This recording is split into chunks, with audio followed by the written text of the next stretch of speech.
पिछली वीडियो में हमने मध्यकालीन भारत में भारत पे मुस्लिम आक्रमण पड़ा था। आज इस वीडियो में मध्यकालीन भारत का दूसरा दिन है, दिल्ली सल्तनत।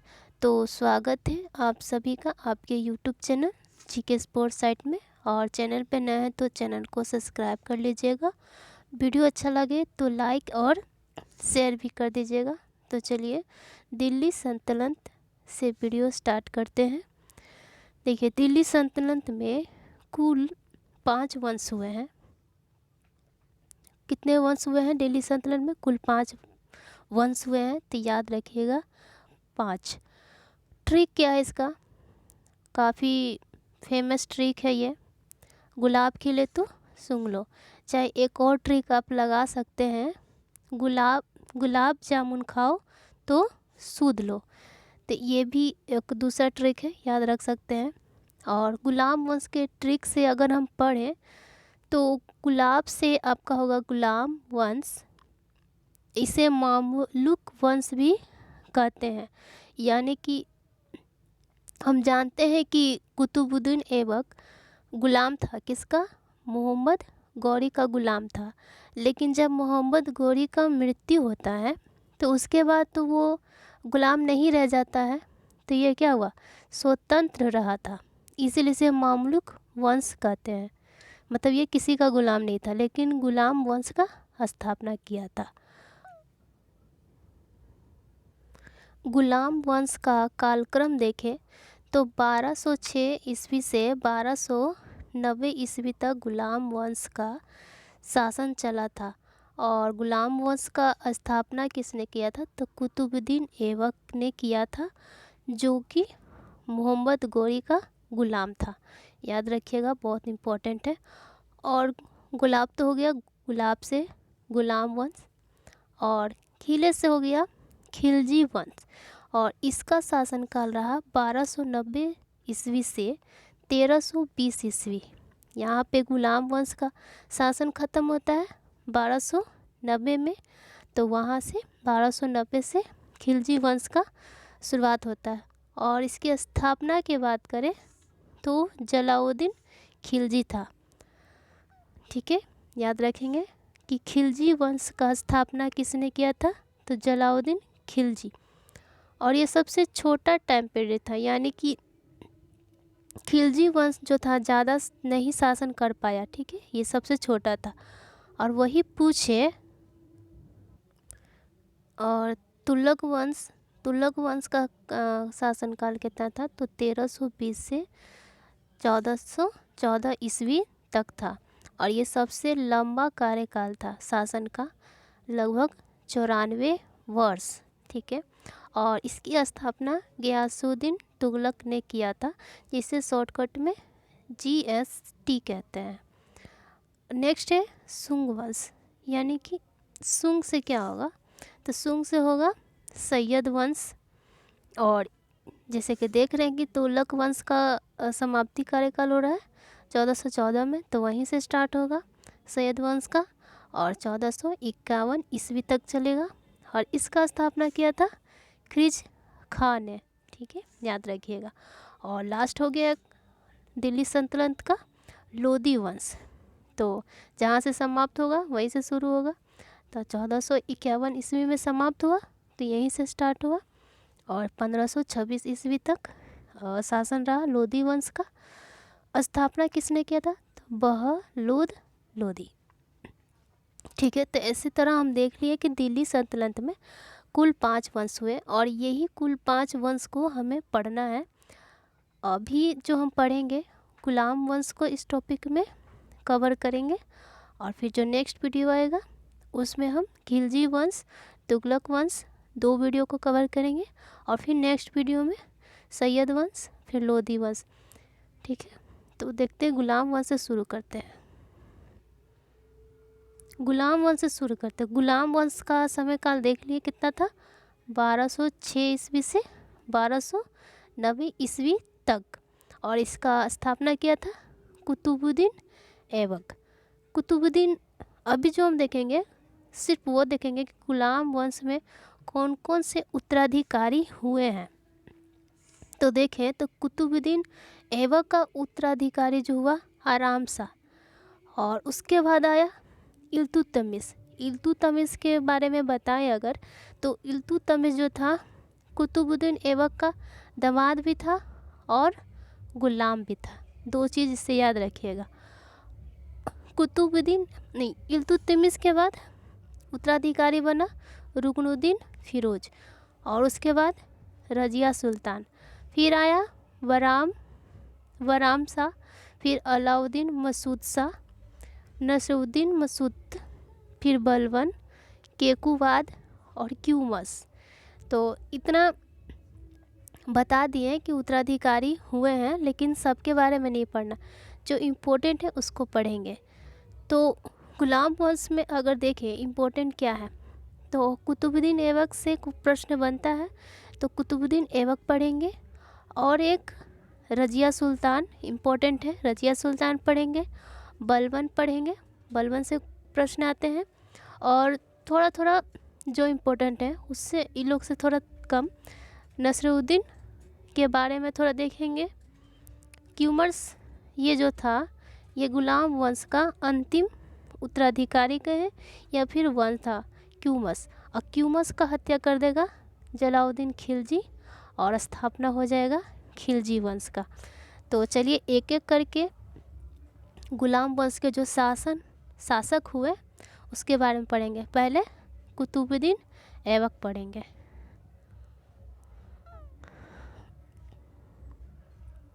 तो कुतुबुद्दीन ऐबक ने गुलाम वंश की स्थापना की थी, सब आपको पता है, और ये मोहम्मद गोरी का गुलाम था, ये भी पता है, और इसने अपनी राजधानी बनाई थी लाहौर को, याद रखिएगा।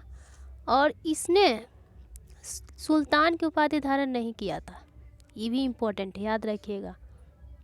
खलीफा के पद से भी अनुमति नहीं लिया था, ये भी याद रखिएगा। जो ये काम नहीं करेगा वो काम कौन करेगा?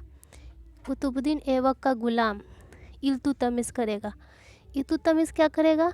वो सुल्तान की भी उपाधि लेगा और खलीफा से अनुमति भी लेगा, ठीक है, याद रखिएगा, इल्तुतमिश लेगा। और कुतुबुद्दीन ऐबक सुल्तान की उपाधि धारण नहीं करेगा और ना ही वो खलीफा से अनुमति लेगा। खलीफा यानी बगदाद के जो खलीफा होते हैं, जो काफ़ी प्रसिद्ध धार्मिक से जुड़े जो होते हैं वो होते हैं। और कुतुबुद्दीन ऐबक ने उपाधि क्या ली थी? लाख बख्श की उपाधि, मलिक की उपाधि और सिपहल सलार की उपाधि ली थी। और इसे एक संज्ञा, दो संज्ञा दिया गया था, कुरान खां की और हातिम द्वितीय। कुरान खां की इसलिए क्योंकि ये कुरान जो होता है वो काफ़ी शुद्ध उसको पढ़ता था और उसको राग में पढ़ता था, तो इसलिए उसका नाम मतलब संज्ञा दिया गया कुरान खां का।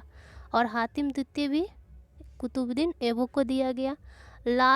लाख बख्श, लाखों के दान करने के लिए इसे लाख बख्श भी कहा गया, मलिक कहा गया और सिपहल लार भी कहा गया।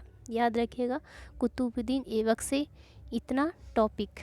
फिर इसके निर्माण की बात करें कि इसने इम्पोर्टेंट काम क्या किया है, तो ये जो इम्पोर्टेंट काम किया है, इसने कुतुब मीनार का निर्माण करवाया था। किसके याद में? तो इसके गुरु थे एक, इसके गुरु का नाम था बख्तियार काकी के याद में इसने कुतुब मीनार बनाया था, जो कि कहाँ है? दिल्ली में है। लेकिन ये इस जानते हैं इसका मृत्यु कब हो जाता है? 1210 में इसका मृत्यु हो जाता है, ठीक है। तो जब इसका मृत्यु होता है तो कुतुब मीनार का जो निर्माण है वो पूरा नहीं करवा पाता है। तो इसका जो गुलाम होगा या फिर जो दामाद होगा इल्तुतमिश होगा, तो वो कुतुब मीनार का पूर्ण निर्माण करवाता है। आगे देखते हैं। तो देखिए यहाँ पे क्या होता है कि पुनः निर्माण कौन करवाता है? इल्तुतमिश। और क्या होता है, जो चार मीनार थी, जो मीनार है वो क्या होता है कि बिजली गिरने से जो चौथा मंजिला है वो नष्ट हो जाता है, ठीक है। जब बिजली गिरती है तो चौथा मंजिला नष्ट हो जाता है, तो चौथा मंजिला बनाने का जो कार्य करता है वो फिरोज़ शाह तुगलक करता है। और जब ये फोर्थ मंजिला बनाता है तो उसके ऊपर भी एक पांचवा मंजिला बना देता है उसी वक्त। तो याद रखिएगा कि कुतुब मीनार जो है निर्माण पूर्ण करवाने का किसने काम किया है, तो इल्तुतमिश ने। और बनवाया प्रारंभ किसने किया, तो कुतुबुद्दीन ऐबक। और उसमें चौथा मंजिला जब नष्ट हो गया तो किसने बनवाया, फिरोज़ शाह तुगलक। और पाँचवा मंजिला भी फिरोज़ शाह तुगलक। फिर क्या होता है कि कुतुब मीनार जब भूकंप आता है तो कुतुब मीनार कुछ क्षतिग्रस्त हो जाता है, तो उसके मरम्मत के कार्य के लिए सिकंदर लोदी करता है। ये भी काफ़ी इम्पोर्टेंट है, याद रखिएगा। कुतुब मीनार की ऊंचाई की बात करें तो 72.5 मीटर है और यूनेस्को के धरोहर में शामिल किया गया है। कब, तो 1993 में। याद रखिएगा। कुतुब मीनार से 2-3 प्रश्न हो गए। और 2.5 दिन का झोपड़ा किसने बनाया था, तो हम जानते हैं कि विग्रह राज जो चतुर्थ बिसल देव थे उनके द्वारा एक सरस्वती मंदिर का निर्माण करवाया था, जिसको कुतुबुद्दीन ऐबक ने ऊपर का गुंबद को तोड़वा के मस्जिद का डिज़ाइन दे दिया था और उसका नाम क्या रखा था, 2.5 दिन का झोपड़ा। तो ये भी याद रखिएगा, कुतुबुद्दीन ऐबक ने 2.5 दिन का झोपड़ा बनवाया था। और क्या है इसमें कि कुबुत उल इस्लाम मस्जिद का भी निर्माण कुतुबुद्दीन ऐबक ने किया था। तो काफ़ी इम्पोर्टेंट है और मिलता जुलता भी शब्द मिल रहे हैं, कुबुत उल इस्लाम। तो कुतुबुद्दीन ऐबक से ही उसके रिलेट करके याद कर सकते हैं। और कुतुबुद्दीन ऐबक की जो मृत्यु हुई थी चौगान खेलते या फिर उसे पोलो कहते हैं, पोलो खेलते समय उसकी घोड़े से गिरने के कारण हो गई थी। और पोलो में कितने खिलाड़ी होते हैं, 4 खिलाड़ी होते हैं, ये भी याद रखिएगा। कुतुबुद्दीन ऐबक का उत्तराधिकारी कौन हुआ, आराम शाह, बताए थे। और आराम शाह की हत्या करेगा कौन, तो कुतुबुद्दीन ऐबक का गुलाम या फिर उसका दामाद। इतना याद रखिएगा। ये कुछ ही महीने के लिए आराम शाह बना था उत्तराधिकारी, उसके बाद इल्तुतमिश बनता है। तब इल्तुतमिश पढ़ेंगे। तो इल्तुतमिश में देखें तो जानते हैं कि कुतुबुद्दीन ऐबक का गुलाम था और दामाद था, इतना तो पता ही है, तब से बोल रहे हैं। और कुतुब मीनार का निर्माण पूर्ण करवाया था, ये भी पता है आप लोग को। और चालीसा दल इसके समय आया था, चालीसा दल बनाया था इसने और उसका नाम दिया था, चालीसा दल का ही नाम था तुर्कान चहलगानी। और इसने इक्ता प्रणाली के भी प्रारंभ की थी। इक्ता प्रणाली क्या होता है, इक्ता प्रणाली यानी कि जो उसके सेना थे तो सेना को वो पैसा ना देकर भूमि देता था, उसका जो भी होता था, तो वही इसने इक्ता प्रणाली प्रारंभ की थी। तो प्रश्न आए कि इक्ता प्रणाली किसके द्वारा प्रारंभ किया गया था, तो इल्तुतमिश के द्वारा। और भी बता दिया कि इक्ता प्रणाली क्या था, तो एक भूमि दिया जाता था पैसे के रूप में, तो इक्ता प्रणाली हो गया। और चालीसा दल जो था उसका अन्य नाम क्या है, तुर्कान चहलगानी। और देखें इल्तुतमिश ने 2 सिक्के जारी किए थे, एक चांदी का और एक तांबा का। और प्रश्न अगर आए कि दिल्ली सल्तनत में चांदी के सिक्के या फिर तांबा के सिक्के को क्या कहते थे, तो चांदी के सिक्कों को टाका और तांबा के सिक्के को जीतल कहते थे। काफ़ी इम्पोर्टेंट है, याद रख सकते हैं। और इल्तुतमिश सुल्तान बनने से पहले क्या था, गवर्नर था, बदायूं का गवर्नर था, ठीक है। और राजधानी इसने कहाँ बनाया था, तो लाहौर से इसने दिल्ली राजधानी बनाई थी, इसलिए इसे वास्तविक संस्थापक भी कहा जाता है दिल्ली सल्तनत का, ठीक है। और कुतुबुद्दीन अब अपनी राजधानी कहाँ बनाया था, लाहौर बनाया था, और इल्तुतमिश कहाँ बनाएगा, वो दिल्ली, लाहौर से दिल्ली ले जाएगा। सुल्तान के भी उपाधि यही धारण करेगा। फर्स्ट ही में बता दिए थे कि ये सुल्तान की उपाधि धारण करता है और ये खलीफा से भी अनुमति लेता है। मैंने कहा था कि जो काम कुतुबुद्दीन ऐबक नहीं करेगा वही करेगा, इल्तुतमिश करेगा। तो कुतुबुद्दीन ऐबक ने सुल्तान की उपाधि नहीं ली और इसने सुल्तान की उपाधि ली। उसने खलीफा से अनुमति नहीं ली, इसने खलीफा से अनुमति ली। ठीक है, इसको याद रखेंगे। और प्रश्न आए कि सर्वप्रथम किस मुस्लिम शासक ने खलीफा का पद लिया था, तो वो था महमूद गजनबी। और दिल्ली सल्तनत में पहला सुल्तान को मुस्लिम शासक कौन था, तो ये इल्तुतमिश था, याद रखिएगा। और दिल्ली सल्तनत का वास्तविक संस्थापक बता दिए, इल्तुतमिश को ही कहते हैं। और अगर देखें इसमें तो एक चंगेज खां था जो कि काफ़ी क्रूर था, ठीक है, और मंगोल में था ये, ठीक है। और मांग बर्नी था एक, जो कि इल्तुतमिश के संरक्षण में आया था, ठीक है। लेकिन और इल्तुतमिश वादा भी कर दिए थे कि इसको बचाने के लिए कि ठीक है हम ले लेते अपने संरक्षण में बचाने के लिए। लेकिन चंगेज खां का जब नाम सुनते हैं कि चंगेज खां ने इसे मतलब इसका पीछा कर रहा है चंगेज खां, तो ये मना कर देते हैं, क्योंकि जानते हैं कि चंगेज खां काफ़ी क्रूर शासक था, तो वो नहीं चाहता था कि भारत पे किसी तरह का आ जाए, ठीक है। इस तरह इल्तुतमिश अपने भारत को मतलब कि उस वक्त आक्रमण करने से बचा लेता है चंगेज खां से, और मांग बर्नी को अपने संरक्षण में नहीं लेता है, मना कर देता है। आगे देखते हैं।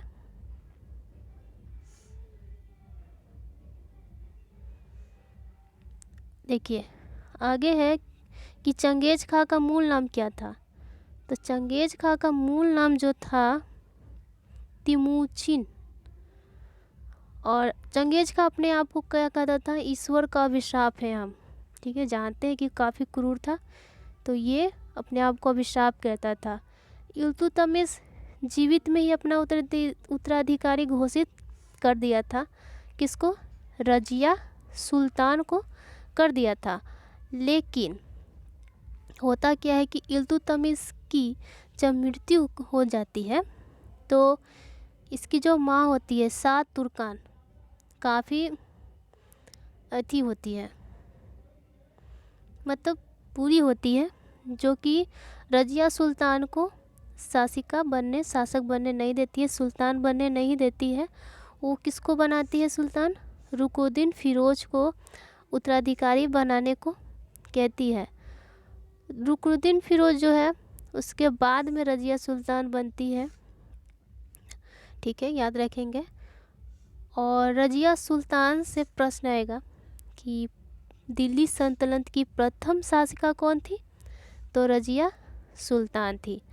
और दरबार में जो प्रवेश की तो कोट और टोपी पहन के प्रवेश की, और जिससे चालीसा दल जो था नाखुश हो गया था, याद रखेंगे। तो यहाँ देखें चालीसा दल नाखुश हो गया, और सुल्तान का सारा गुण मौजूद था रजिया सुल्तान में, ठीक है। परंतु रजिया सुल्तान का एक महिला होना ये उसके लिए एक बड़ा बाधा था, जिससे कि वो चालीसा दल जो हो खुश नहीं था, क्योंकि एक महिला का जी हजूरी करना उन्हें पसंद नहीं था। तो इसे याद रखिएगा कि रजिया सुल्तान में सारा गुण मौजूद था, एक सुल्तान बनने की उसमें क्वालिटी थी, लेकिन एक महिला होना ये सबको अच्छा नहीं लग रहा था। और अगर देखें एक और कारण था चालीसा दल का नाखुश होने का, एक अश्वशाला प्रबंधक था जिसका नाम था याकूत। अश्वशाला यानी कि जहाँ पे घोड़ा रहता है और उसका देखरेख जो करता है प्रबंधक, जो कि निम्न जात से था। याकूत जो था निम्न जाति का था और ये अश्वशाला प्रबंधक था, जिससे रजिया सुल्तान का क्या था, प्रेम था। तो ये भी एक कारण था चालीसा दल का नाखुश होना। और उसके दरबार में बुर्का के जगह पे टोपी और कोट पहन के आना, ये भी एक कारण था। तीसरा कारण क्या था? उसका महिला होना, ठीक है, जिसमें वो उसके सुल्तान के रूप में नहीं स्वीकार कर पा रहे थे। और क्या था? अल्तुनिया था एक, जो कि भंटीडा का सूबेदार था। वो भी रजिया सुल्तान को पसंद करता था, जिससे वो याकूत से तब विद्रोह कर देता है। और रजिया सुल्तान का याकूत के साथ युद्ध होता है। विद्रोह को दबाने के लिए रजिया सुल्तान जाती है भटिंडा, ठीक है। आगे देखते हैं। आगे है कि रजिया सुल्तान, तो क्या होता है जब लड़ाई होता है अल्तुनिया और रजिया सुल्तान के बीच, तो जब देखती है रजिया सुल्तान की वो हारने वाली है, तो वो शादी का प्रस्ताव रखती है अल्तुनिया के पास, ठीक है। और अल्तुनिया का रजिया सुल्तान से विवाह हो जाता है। विवाह करके जब वो वापस भारत आ रहे थे, तो कैथल के नज़दीक लुटेरों द्वारा क्या होता है, अल्तुनिया और रजिया सुल्तान यानी कि राजा रानी दोनों की हत्या हो जाती है। और वो लुटेरों से नहीं लड़ पाते हैं, क्योंकि दोनों तो योग्य शासक थे, लेकिन यहाँ रजिया सुल्तान हो या फिर अल्तुनिया है, दोनों तो शादी की जोड़ा में होंगे, जिससे कि वो नहीं लड़ पाए युद्ध को और मारे गए। तो एक था राजा एक थी रानी, दोनों मर गए, ख़त्म कहानी। आगे देखें, रजिया सुल्तान के बाद कौन शासक बना? तो रजिया सुल्तान के बाद जो शासक बना वह राम शाह बना था। और बहराम शाह के बाद इससे बाद ज़्यादा नहीं पढ़ना है, बस ये याद रखना है कि जब रजिया सुल्तान का हत्या हो जाता है तो उसके बाद शासक कौन आता है? तो बहराम शाह, याद रखिएगा। उसके बाद तो अलाउद्दीन मसूद शाह। उसके बाद आता है नसरुद्दीन महमूद। नसरुद्दीन महमूद दिल्ली सल्तनत का ऐसा शासक था जो टोपी सीकर अपना जीवन यापन करता था, याद रखिएगा। इससे यही को इम्पोर्टेंट आता है कि दिल्ली सल्तनत का वो शासक कौन था जो टोपी सीकर अपना जीवन यापन करता था? तो नसरुद्दीन महमूद, जिसका शासनकाल की बात करें तो 1246 ईस्वी था। नसरुद्दीन महमूद जो था, उसका जो शासक बना था 1246 ईस्वी में बना था। और बलबन जो था चालीसा दल का नेतृत्व कर रहा था, चालीसा दल का। तो वो देखा कि कैसा शासक है, टोपी सी के अपना जीवन यापन कर रहा है, तो इसने एक दिमाग लगाया और बलबन की जो बेटी थी उससे नासिरुद्दीन महमूद का के विवाह करवा देता है, शादी। और बलबन ही ऐसा शासक था जो सुल्तान, मतलब सुल्तान तो था नहीं है, लेकिन फिर भी इसने शासन किया। लगभग 20 वर्ष इसने शासक किया नसरुद्दीन महमूद की जगह पे, यानी कि सारा शासन प्रशासन अपने हाथों में ले रखा था, ठीक है। और 1266 ईस्वी में बलबन खुद सुल्तान बन जाता है, यानी कि ये चालीसा दल में शामिल था। चालीसा दल में शामिल था तो ये सबको अच्छा नहीं लग रहा था, तो उसमें से 39 जो दल थे इसके खिलाफ विद्रोह कर देते हैं। ये क्या करता है, देखिए यहाँ पे लिखा हुआ है बलबन के बारे में कि बलबन 1266 में स्वयं को क्या सुल्तान यानी कि चालीसा दल को समाप्त कर देता है। कहता है कि नहीं, चालीसा दल ना रहेगा ना कोई विद्रोह करेगा। तो ये चालीसा दल को समाप्त कर देता है और ख़ुद को सुल्तान घोषित कर देता है। और इसने रक्त एवं लौ की नीति भी अपनाया था, यानी कि रक्त यानी लौ की आओ, जिसको भी हमसे लड़ना है वो आके हमसे लड़े। और इसने जब ये सुल्तान बना तो कोई इसका मतलब सम्मान नहीं कर रहा था, तो इसने प्रथा निकाली, क्या चीज़ का?